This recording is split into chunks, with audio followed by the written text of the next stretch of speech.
sur la première question, je voulais savoir de manière assez générale par rapport au thème de la conférence, si pour vous l'Europe à la carte c'est davantage une opportunité ou une menace aujourd'hui? Ce sont les deux. C'est une menace et des opportunités. Une menace parce que si on en fait la règle normale de fonctionnement de l'Union européenne, il est clair qu'on va dans le mur parce qu'il y aura trop de différences, il y aura plus, comme le disait Alain Lamassoure très justement, plus de solidarité et un dysfonctionnement dans un système qui est déjà extrêmement complexe, donc on va nulle part.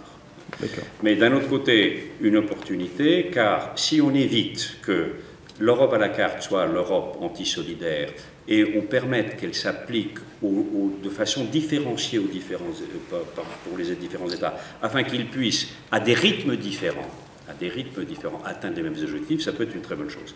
Les grandes réalisations en Europe ont été faites de cette façon-là, avec l'Europa par exemple, avec Airbus, avec d'autres éléments. Et dans le domaine de la politique extérieure, on ne peut pas y tromper, parce qu'il n'y aura pas de consensus à 28 sur les sujets très importants, donc il faut qu'un noyau dur, il faut qu'un groupe plus restreint puisse enclencher une dynamique en attendant que les autres les rejoignent un jour. D'accord, merci beaucoup. Alors, seconde question, quels sont pour vous les principaux enjeux des élections européennes qui arrivent pour 2014 ? Le principal enjeu, c'est celui de la participation. L'Europe souffre d'un déficit démocratique, car les gens ne se sentent plus représentés par la façon dont l'Europe fonctionne. Donc, si on veut revenir à une adhésion populaire par rapport à l'Europe, il faut la démocratiser. Comment on la démocratise? En faisant des élections. Donc, il est impératif qu'une grande partie des gens puissent accéder au vote afin d'envoyer à Strasbourg des personnes qui ont une légitimité permettant de prendre les bonnes décisions. Ça, c'est le plus gros enjeu. D'accord, merci. Alors, troisième question, assez générale, assez peut-être utopique. Comment voyez-vous l'Europe dans 30 ans? Alors, ça dépend de mon attitude et de ma façon de lever le matin. Si je suis optimiste, je vois une Europe forte, intégrée, puissante et généreuse.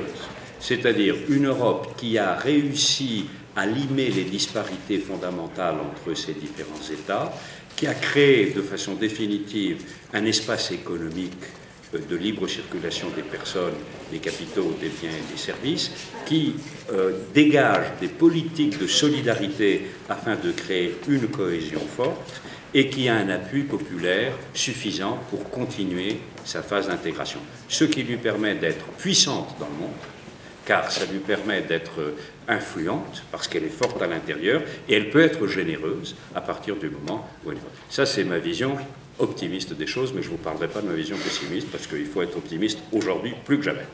Merci. Et enfin, dernière question. Donc, nous faisons partie de l'association Europhile, donc une association de jeunes étudiants. Comment voyez-vous la place des jeunes aujourd'hui en Europe, notamment face à la montée de l'euroscepticisme? Elle est essentielle. Elle est essentielle. Vous avez vécu dans un monde pacifié, dans une Europe qui était en progrès, dans une Europe qui effaçait les frontières. Par rapport à ma génération, vous avez maintenant la nécessité et le besoin de prendre le relais afin de convaincre que seule une Europe forte, seule une Europe intégrée peut nous permettre, nous Français, nous Espagnols, nous Allemands, nous Britanniques, de continuer à exister dans le monde et de pouvoir sauvegarder nos valeurs et nos principes de démocratie et de défense des droits de l'homme et de pouvoir défendre nos intérêts.